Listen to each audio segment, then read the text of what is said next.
We also, this past weekend, got a chance to watch yet another culturally important milestone in the Game of Thrones season finale.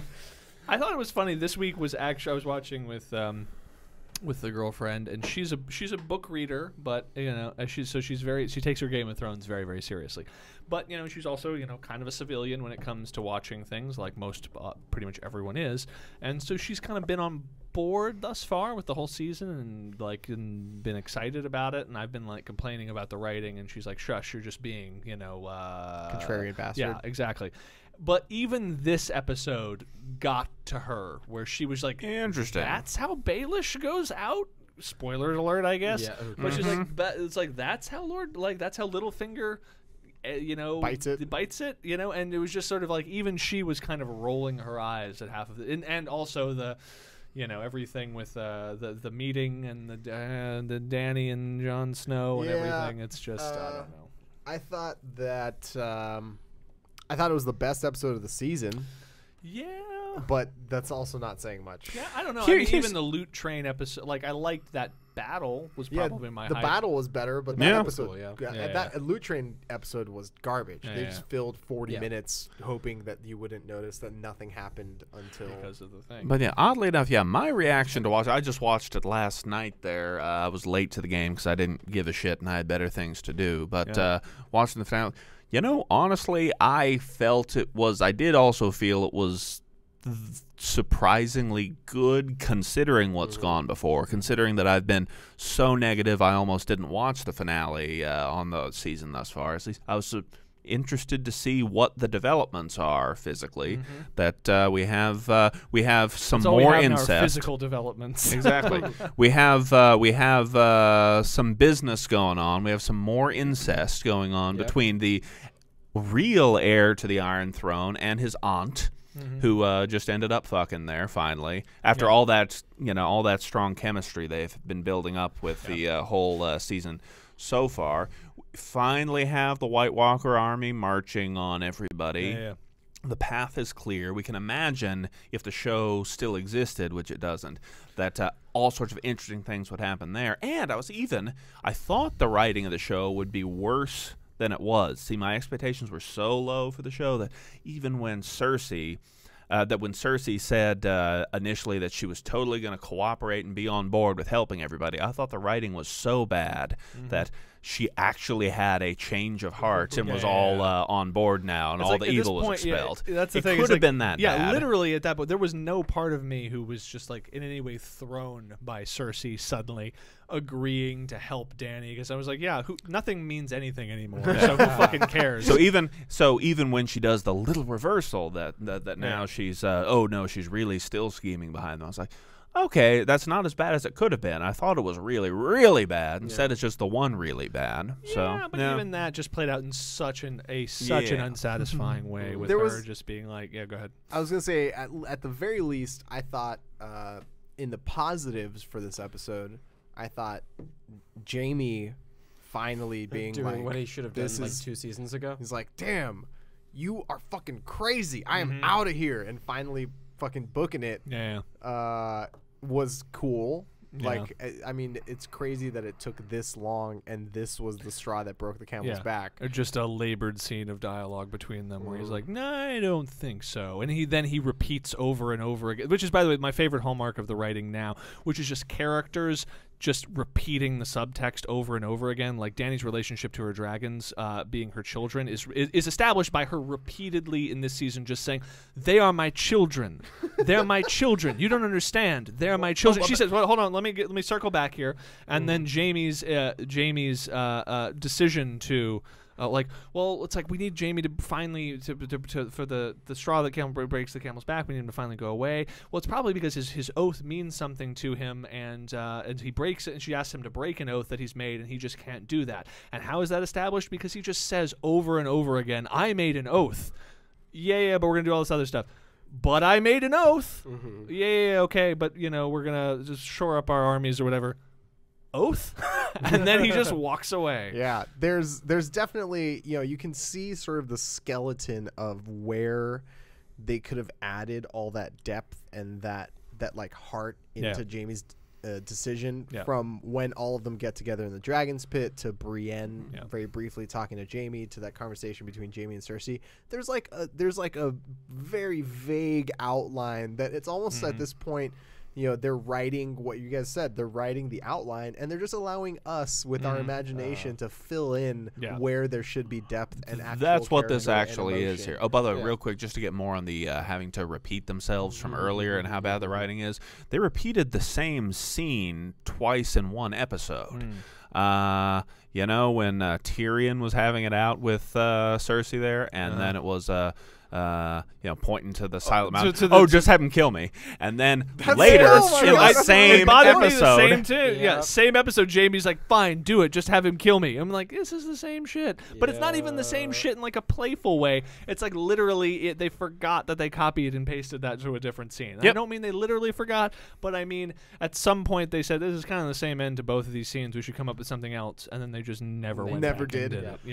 Oh, and then not only that, but they've repeated the big reveal 2 seasons in a row. Yeah. Like, my favorite thing afterwards. What's the big reveal? Jon Snow's. Okay, right. Jon Snow's parentage or whatever. Because the thing that I really enjoyed was that a lot of people, like civilian types on Facebook afterwards, like were like, wait, didn't we already know that? Yeah. But like they distrust their audience so much that it's like, hang on, we must do this one more time. Are you ready? Yeah. I felt like the whole montaged reveal of Jon Snow's true name and true parentage was and just true butt. You see that butt, yeah. dude? You see I was most amazed by how completely hairless that butt was. Oh, it was a shaved. It may have been a shaved butt. It was a shaved butt. But it was a nice butt. It was there a really good butt. Silhouette light on it there, and you would have seen fuzz there. That fuzz would have shown in silhouette, but that was smooth, like a eclipse. It was good. It was a good butt. It was a great butt. I'll see that butt again. For sure. I agree. But, that didn't work for me. It was too. And my thing is like, man, if you're gonna do that, you have to go in either direction, but you can't do what you did. Like they were kind of in between. They were like, we're gonna toe the line of over dramatization of this moment, but really it's just about them boning and us kind of like laying out what next season they're gonna be arguing about. But not to mention, it felt like it could have happened or not happened and came completely out of nowhere. Exactly. It's like when he shows up at her door, I'm like, I guess. Yeah. I mean, well, he was basically like that entire thing about how do we get back to Winterfell? And they're like, well, Jon Snow has to take a boat, and she's like, I guess I could take my dragons, and Jon's like, you want to take a ride on the boat? Yeah. I got this sweet boat. We should take a couple weeks. Yeah. And or 4 seconds of screen time together. The thing about boats are, I generally have to jerk off a lot while I'm on it. I'd rather put it inside you because it's warmer and wetter than my hand. You ever been on a boat and felt the motion of the ocean? My dick. Yeah. So I just wish that they had either like made it like a throwaway thing and not played it up so much, or they had just like made it the entire point of the fucking episode. Yeah. Yep. You know, it's funny. I encountered something. Encountered this week. I think one of my favorite and one of my favorite, most concise articulations of what's wrong with these seasons and why they feel so off. I mean, we all know the workings behind, because obviously it's no longer based on anything that George R. R. Martin's writing, and it's just these two doofuses trying to make shit up. But my favorite articulation thus far of that difference is this, which is it was a YouTube video, I think, by the YouTube channel Wisecrack, which does some pretty good analyses of things. But I like this video because they talked about the defining attribute of the first 5 seasons of the show was the fact that it was constantly subverting the expectation of what one would of the tropes of the fantasy genre. So the handsome prince, like the sort of Guinevere and whatever thing, is actually is like a brother and sister fucking each other. Like the characters who are supposed to be noble are actually terrible.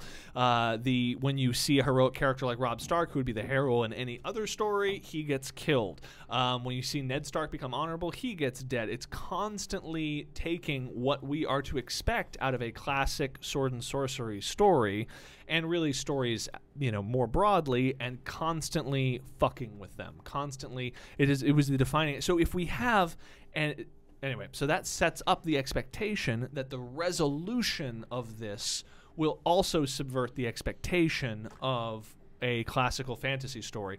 And now in these seasons, now that it is no longer based on George R.R. Martin's work, we are in a season that is just delivering upon the expectations of a classical fantasy story. So they were talking about Jon Snow is now our unkillable hero who can survive anything. The unrequited love between the two of them is now coming together. The army of the dead is marching in. Like everything that would normally happen, that we would expect to happen, and Game of Thrones was defined by subverting that expectation, now is the actual narrative and thematic and character thrust of the whole show. It's just like all the shit, and it's true, it reminded me when they were saying it of how I thought to myself in earlier seasons when the show was good, thinking about, man, like at the end, Daenerys on the Iron Throne, or Jon Snow this or that, and then immediately thinking, but that can't be the way it ends. Like, it has to be something crazy and outside that I had not even expected, because that's what Game of Thrones was. Or if that is how it ends, it has to be at like a brutal cost. Exactly. An absolutely insurmountable cost to everyone involved. Exactly. And now instead, whatever your kind of basest inkling of how it was going to end is the actual show. Yeah. Just like whatever, in your heart, like whatever your aunt, however she thinks the show should resolve, that's what you're seeing. And you're also seeing fuck her. Yes, exactly. You're seeing the aunt version. Yeah. And she's seeing that butt. That's right. Didn't we all? Yeah. And, the dragon blowing down the wall was pretty cool. I guess it looked cool. It was like cool. It was pretty cool looking visuals. I'm just trying to figure out the rules of its ice flame. No, there's no rules. Does the ice flame, is it just like destroys stonemasonry? Is that its whole power, or does it freeze things more? It's a concussive thing more than a burny thing. It doesn't matter. It doesn't make sense. No, it absolutely doesn't make sense, because the whole point of the wall was as well, like, it had a magic deal. That's why, Benjen couldn't come back. Right, it's both a magical barrier and a physical barrier. Point. Which is exactly what Kara brought up. She says they've talked about in the text of the show that the children of the forest or something put a thing in the wall so that that White Walkers can't cross it, and now they've just sort of thrown that out. Yeah, and one of the things floating around right now that I fully subscribe to is that last year when they did the whole thing with Bran in the cave, and he got touched by the Night King or whatever, and then that allowed the Night King to then enter the cave because Bran was already in the cave or whatever. That they were setting that up as the reason why they could pass. But then this year they were like, shit, we need a cliffhanger. How do we do that instead? Yeah. And so instead of doing the thing that they had logically set up, like as a thing that would work within the rules of the show and the books and etc., like, blue ice flame? Blue ice flame. Oh, by the way, this is yet another thing that so many things bother me, but just thinking about it again.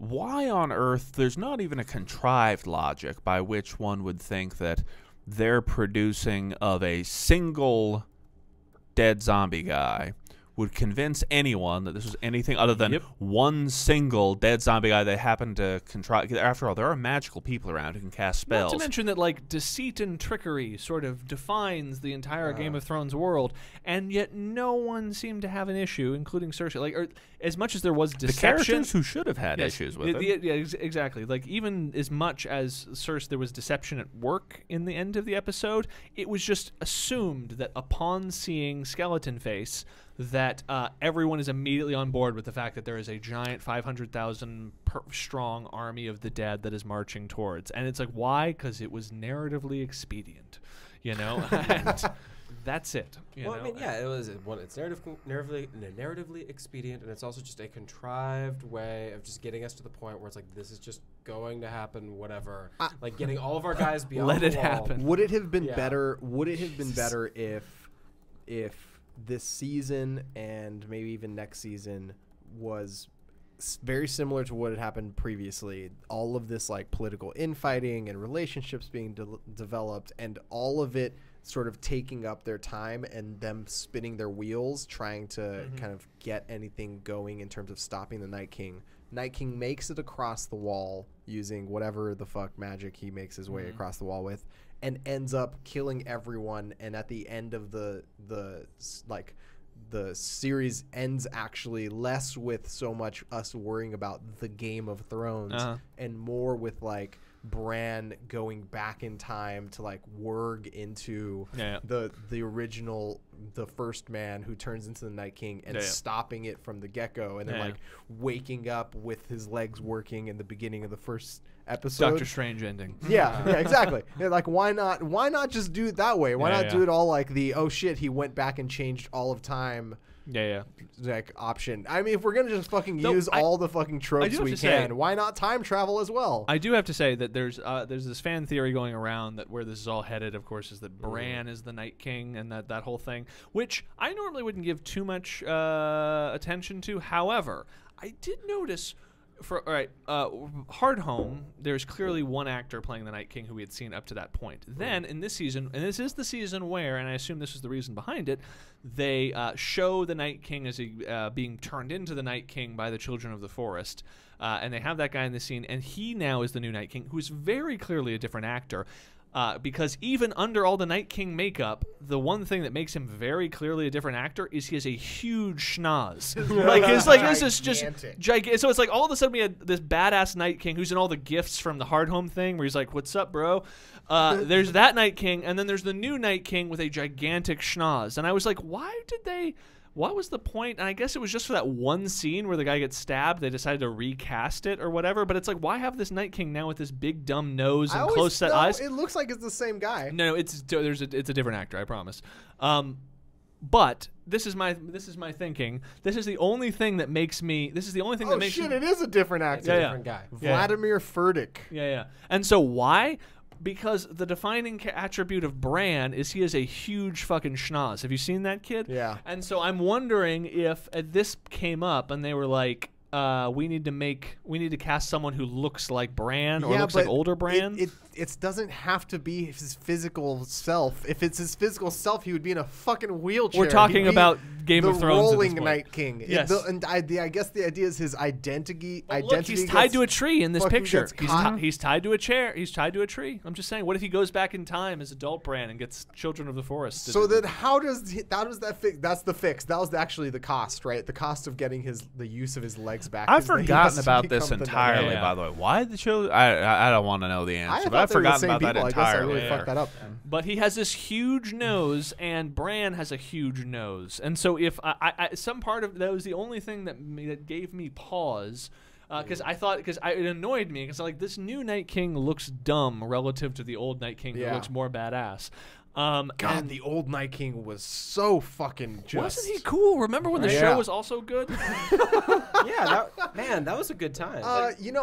Okay, so what are they going to drop the ball on more? The inevitable like fallout between Jon Snow and Dany? Or the inevitable characterization of the Night King? Like, which one is gonna which one's gonna suck more? I mean, there are no more kicks. Say dumb words. Yeah. When they make him say dumb words, there are no going to be stupid. Yeah, there are no non-dumb words anymore. All the words are dumb at this point. Dumb. I'm just king of night. Exactly. No, that's it. That's the level. That is it. What's great? I need no Iron Throne. I have a throne of ice. No, what he'll say is ice to meet you. Here's the funny thing is all ice puns. What it'll actually be is that there will be some shitty little nugget of a motivation for the Night King, subtext, and he'll just repeat it over and over again. To me, you are the intruders, and then he'll just say that in every scene. No. You call me an invader, but to me, you invaded my land. Next scene, you are the intruders to me. This is all a long con, and the showrunners have just been so done with this forever. He wins. That the entirety of the next season is literally just the Night King walking around with his middle fingers out. That's because, it. Okay, so you know that George R.R. Martin is going to have some sort of like pretty fucking gnarly characterization of the Night King. Because there's no way he's going to allow some universal big bad to exist in his world, right? Yeah. They're going to take a stab at that. Yes. And they're going to fuck that up majorly. Yeah. Well, there's actually two ways it's going. Because you're right. George R. R. Martin, like, has famously, like, I guess, criticized Tolkien and, like, the way Tolkien's things end. And like, everything kind of wraps up. Like, one of his things that he's talked about, like, a lot in the past has been, like, well, all right, so yeah, like, Aragorn and everyone, they win, and Sauron's destroyed and all of that. What happens to all the orcs? Did Aragorn, like, lead, like, a whole genocide thing? Like, going into the genocide, woods, like, just killing little orc babies also, in their tents? Orc like, genocide is opening this weekend at But, like, Stubbs. at Stubbs.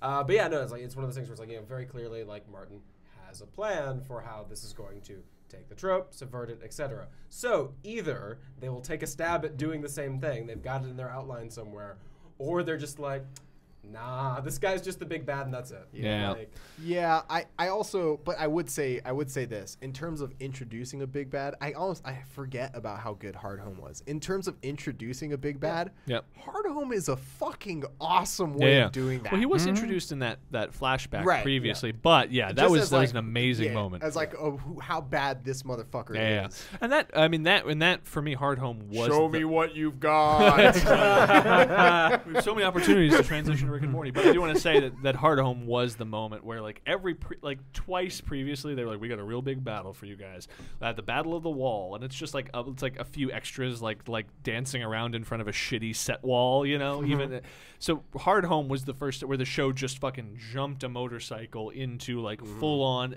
not just cinema level, like movies level battle, but like an incredibly well executed cinema level battle. That was a crazy, scary, exciting, really cool thing that happened. And then at the end of it, he stands on the shore and all that. And it was, so fucking cool. Remember that show that we liked? That's so good at that's some actually point. One of the weirdest things where it's like that's a show invention as well. Like we talk about a lot how, you know, the George R. R. Martin stuff is the stuff that's good, and the show invention stuff is the stuff that's bad. But that was a moment where it's like, I mean, 30 minutes of that episode is just them inventing shit, making it work, setting up a big bad guy, and we care, and we're into it. Keep in mind that the one highlight of this season is that I have enjoyed thus far is, again, the loot train battle. So what we know is that the directors of the show, and probably people who are not at all the writers of the show, are still competent and competent to create amazing battle scenes. Unfortunately, everything else sucks.